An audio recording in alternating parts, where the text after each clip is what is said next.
It's a sad fact of life that not every nostalgic property is going to age well. Not everything that you look back on fondly is going to meet your different and evolved expectations, and not every forgotten gem is going to shine like a diamond in the rough. I think back, one of my favorite cartoons as a kid was Transformers. I loved the Transformers, but, I realized it then, but especially watching it now, you see just how shoddy the animation is, how bad some of the writing was, and, the bloom's off the rose a bit. But the question is when even acknowledging the problems, the quality issues, is there still a gem under there that maybe doesn't have the best package, but still has a worthy prize in the center? And that is the question we have to ask ourselves when we look at 1987's Ernest Goes to Camp. I looked at this one for a couple of reasons, not the least of which is I am an unapologetic and unironic fan of the Ernest series, at least the original 4 films. This one, it's vastly superior sequel, Ernest Saves Christmas, Ernest Goes to Jail, and Ernest Scared Stupid. I think these are fun films. I think they're good films.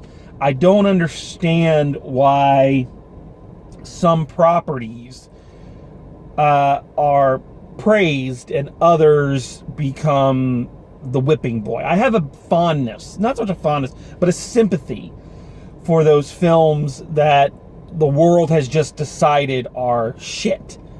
Your X-Men Origins Wolverines, your Spider-Man 3s, and the like. And the question is, why did we pick this film and this film series to beat on?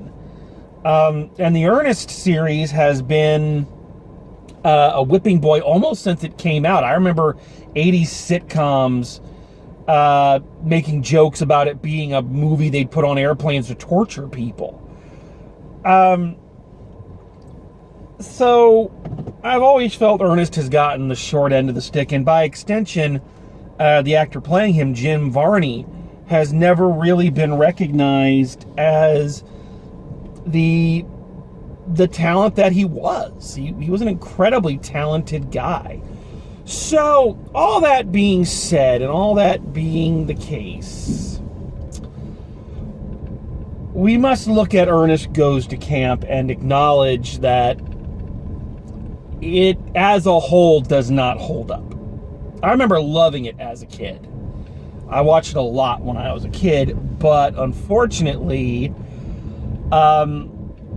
again, I don't think certain areas of it have aged well. And we're going to talk about that. And just because there are certain areas of it that have not aged well, that doesn't necessarily mean it's a bad film.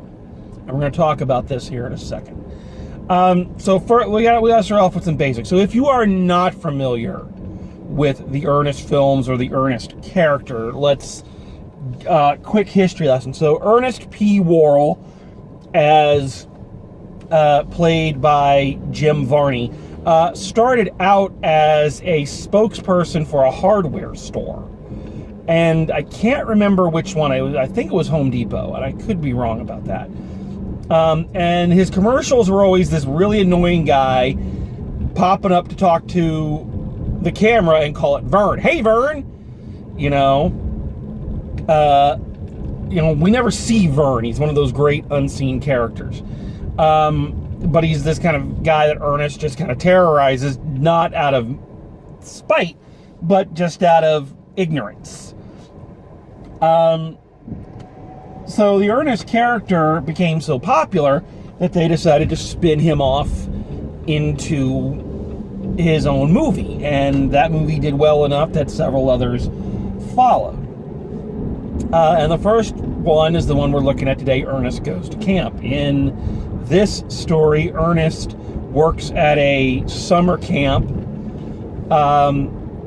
and he's a janitor basically, but his greatest ambition is to be a counselor. He wants to help mold young minds and whatnot. And he's given his chance when a group of second chancers, i.e. a bunch of kids from a correctional facility or a boys' home or whatever you call jail for kids, are sent there and basically alienate every other counselor, and they decided to stick them with Ernest kind of because they know that if they fail one more time, they can get those kids out of there, and then they can humiliate Ernest, because it's just fun to humiliate Ernest. That's the other thing about the Ernest movies. Ernest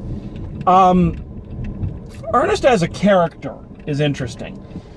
He's a character who is kind of pompous, but not in like a Frasier kind of way. He's always thinking he knows everything, or he's always telling everybody he knows everything, and knows how to do everything, but it's made quite clear that he doesn't know shit, you know. The closest character I can think of to compare him to is Clark W. Griswold from the National Lampoon movies, played by Chevy Chase. A character who's always spouting off like they know everything, but life is constantly reaffirming the fact they don't know anything. Another thing that Clark and Ernest have in common is that their motives are usually always good. That's one of the things I love about the Ernest movies, and we're going to come back to that here in a minute. Ernest is not... There's no ulterior motive with him. He wants to be a counselor. He wants to help these kids.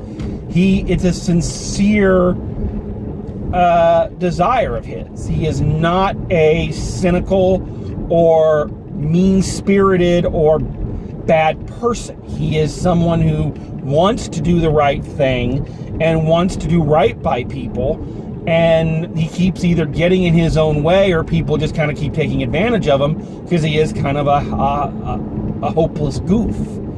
You know, he's an easy target. So that all happens at the same time. There is an evil mining corporation looking for unobtainium, I can only assume, because the biggest deposits of unobtainium will be, of course, on the campground, Indian land, Native American land. And so the evil corporation con Ernest into talking the old Native American who owns the land out of the land. So, you know, wonderful subplot about white people once again conning the Native Americans. Lovely. Lovely. And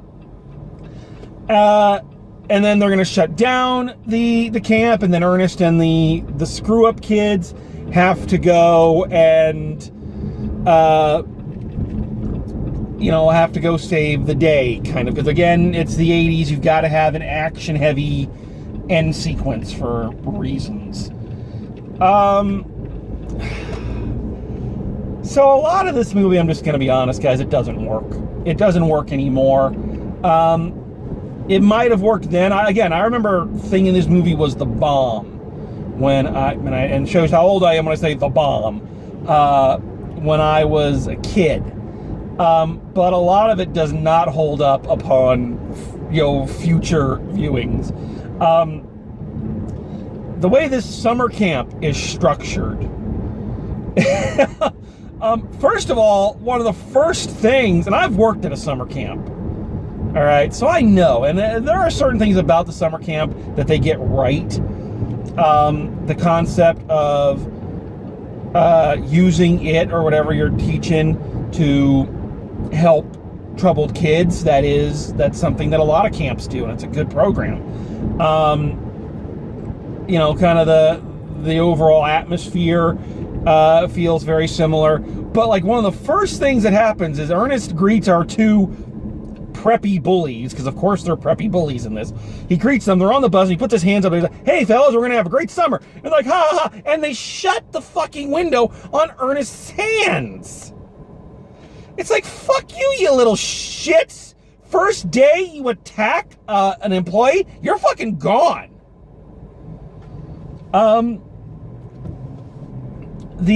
Our troubled students, our troubled young characters. If this was a sports movie, these would be the Mighty Ducks. They've got all of them. they've got the ragtag group of misfits. But I love how they have these guys strutting around there. You're trying very hard to convince you that these kids are bad kids. And you're just looking at them and you're just like, you're trying way too hard. They're not bad actors. I think the kids are doing a pretty good job with what they have to work with. But it's that thing of just really trying too hard. And boy howdy, 80s fashion. I guess it was a thing for young men at one point to wear shirts with the bellies cut out of them, but I don't remember ever wearing that. And there's a lot of that in this. It's weird. But yeah, the whole thing, and yeah, they are these bad kids, but like, they're I guess it's part of the story. They're trying to show that they're not necessarily bad kids. It's just the way they react to things. Because the minute they get there, the counselors are being dicks to them, and the other kids are being dicks to them. So yeah, I'd rebel against that too. And again, then they have this mining subplot, which is run by John Vernon as the head of the mining company, and he's like playing it at another level of evil. It's like, dude, you're not. This isn't a Bond movie, okay? You're not. You're not playing the heavy in an Indiana Jones or fucking Die Hard movie. Take it down a notch. He is. All of his scenes and the scenes of the mining company, they are fucking portrayed as just being fucking evil. They're Captain Planet villains. There's a pretty scary scene where they go and like throw this family out of their house, and the dad's got a gun trained on the front door. It's like, it's a tonal shift. It's like, it's such a fucking jarring tonal shift. But what's funny is that these guys are supposed to be evil, but at the same time, when you look at it legally, they're doing their jobs. They're not doing anything wrong. Yeah, they conned the Native American out of his land, but once they have it, it's legal. So they're you have a bunch of guys there, just doing their jobs. It's kind of like, it reminds me of that scene from Clerks where Dante and Randall are debating, blowing up the second Death Star with all of the workers on board, and it's like, well, these guys didn't have any politics. They were just doing their job, and you fucking come along and blow the shit out of them. It's like, does that make you the bad guys? So a lot of these guys are just like, okay, these guys are just doing their work when these kids and Ernest decide at the end to build a fucking battle tank out of a bus, and go attack them. And that's the other thing that really caught me by surprise with this. I mean, it's been a while since I've watched this. Is that, so in the final action-heavy scene, Ernest and the kids, like I said, they build a fucking battle tank out of a bus, complete with 80s fixing-up montage, which is awesome, because 80s fixing-up montages are always good, second only by 80s workout montages. But this isn't like, this is not like, throwing smoke bombs or stink bombs at him, or, whoops, here come the pies, oh, look at the villains tripping all over them. No, this is Home Alone level shit. They're throwing explosives. They're lighting shit on fire. People could have died thanks to this little guerrilla warfare that you're waging here. They do a very cute thing with one of the jokes is that Ernest has a pet snapping turtle, and one of the bits where he bonds with the kids, the snapping turtle bites him on the nose and isn't letting go, and the only way to get him to let go is to sing him to sleep, and they sing So Happy Together by the Turtles. So that's a cute scene, and it works well. So they do the whole thing during the battle where they parachute all of these snapping turtles onto them and they're all grabbing onto the guys. It's like, okay, that was funny and that's cute. But they're like rocket launching, flaming lanterns and things, shit's exploding. And what makes it funny, viewing it from an adult sensibility, is that the underlying plot thread here is these kids do not want to be sent back to the institute. They don't want to go back to, jail for kids. That's the whole thrust. They don't want to be sent back. Well, fucking A, after this, you're good news. You're not going there. You're going to regular fucking jail. Like I say, it's the Home Alone theory where it's not just, ha ha ha, oh, look at them throwing like lemon pies. It's like, no, those guys could fucking die. You will have fucking killed a human being. So yeah, there's just a lot of this that doesn't hang together well. It just doesn't work anymore. I don't know if it ever did. I know I laughed when I was a kid because, it's seen from a kid's point of view. So I'm ragging on this movie pretty hard. So the question is, and I posed this at the beginning, can there still be something worthwhile in a film that is mostly flawed and forgettable? Again, I love the Ernest movies, but I don't think they really found a stride formula-wise until Ernest Saves Christmas, the second one.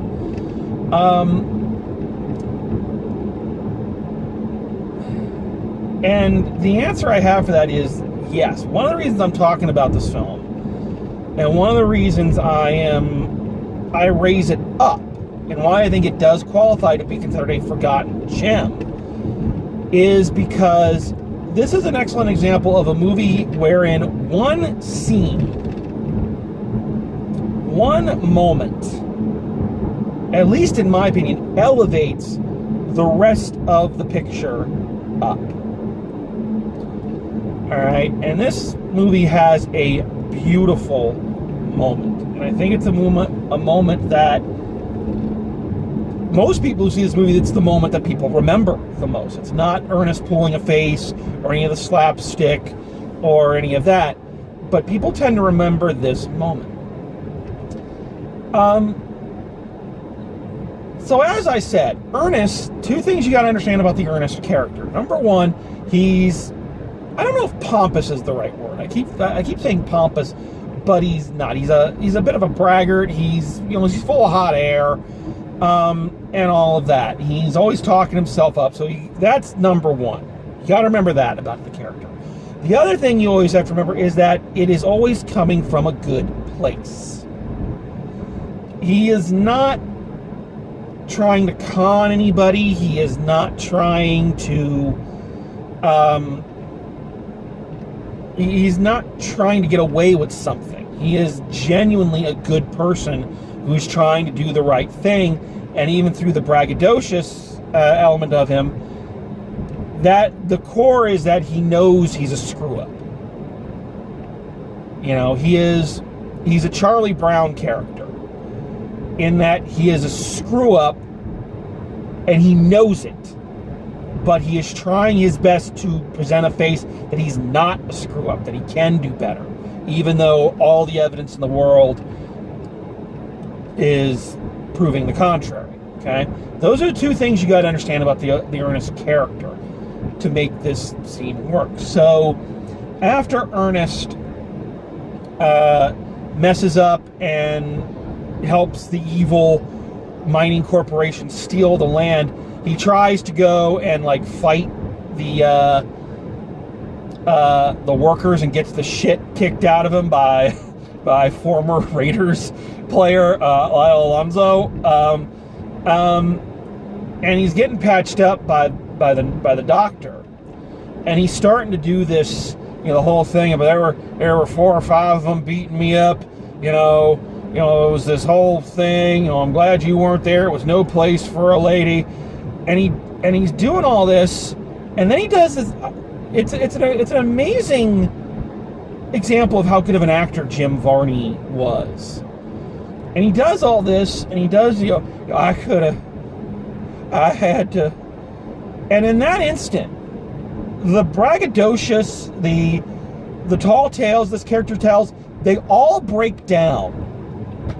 And the character, from a genuine place, weeps and says, this place and these kids meant everything to me, and now it's all gone. And he gets up and he goes outside and he has a fucking musical number. He sings a song, but not like a big, like you would expect from a movie like this. You would expect like a big, goofy musical number. He sings a slow, soft, heartbreaking ballad called Gee, I'm Glad It's Raining.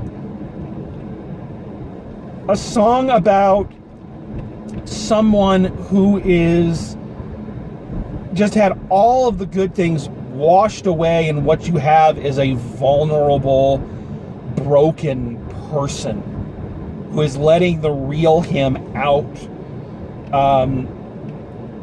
and lamenting his screw-ups, his failures, and everything he's done wrong.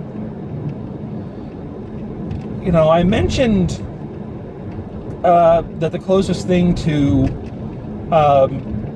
Ernest is Chevy Chase's character from National Lampoons, but I think there's another great comparison to Ernest, and that's Gonzo from the Muppets.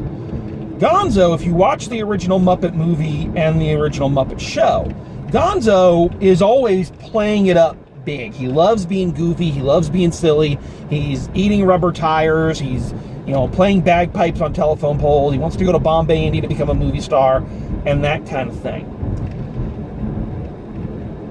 But when he sings, every time he has a song, it is a song about being lonely. It is a song about being sad. Even in the Muppet Show, he has that song, I'm going to go back there someday, about, being alone in the world and wanting to go back somewhere where he's not a stranger or he's not a weirdo.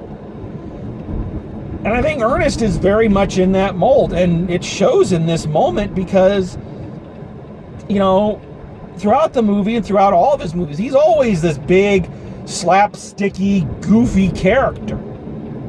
But here, in this moment, we see the real character underneath.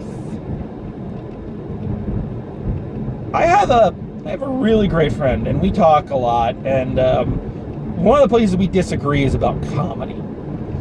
We have very, very different tastes in comedy. I'm not going to say that. I was going to say something mean, but I'm not going to. It's no secret, I've said it on this show and other shows multiple times, that I don't like modern comedy. I just don't. And you want to know part of the reason I don't? It's not to say that comedies about bad people aren't funny. I love the Blackadder, and I like a lot of Seth MacFarlane humor, and most of his characters are bad people. But here's the reason I don't like a lot of modern comedy, and I think the main reason why a movie like this still sticks out to me, whereas those ones don't.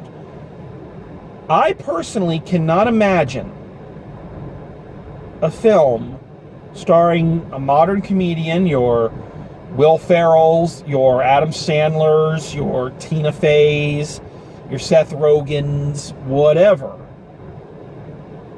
I can't imagine any of them doing a movie where their character, most of the time cynical, ugly people,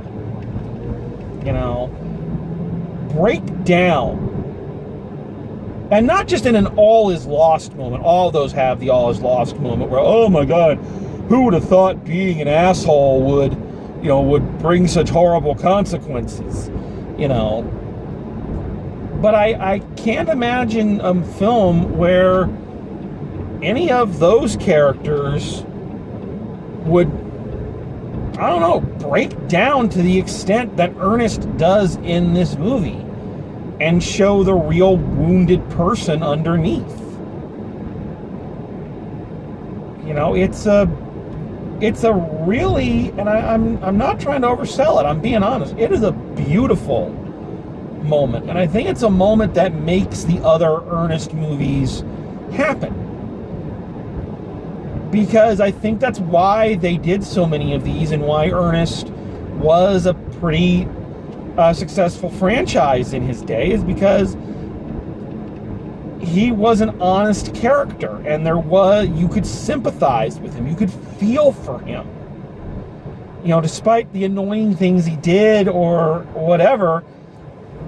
The emotion was always really pure, and I really feel that with this scene. And again, this is one scene in the movie that elevates the rest of the movie up. That's pretty fantastic, and I think that is why this film, despite its problems, despite not being great, be honest, not holding together, being incredibly dated, but that's why I think it holds up. That's why I think it deserves to be considered a forgotten gem. Sometimes a scene or a performance can salvage the rest of a fledgling enterprise. So, yeah. So that is my, I'm sure in no way controversial take on Ernest and the Ernest series, and the first entry in that series, Ernest Goes to Camp, especially. Again, matter of taste. I can totally get if you don't like it. I really can. But yeah, it sticks out in my mind, and it's a good film to me, even though it's a bad film. I never said I wasn't complicated. So, there you have it. Ernest Goes to Camp. All right. So, thank you for taking this bizarre little journey with me. Always more to come, my friends. We're all in this together. Don't anyone sing High School Musical to me. So, with all that in mind, as always, stay calm and carry on, and drive safe, and I will see you at the movies.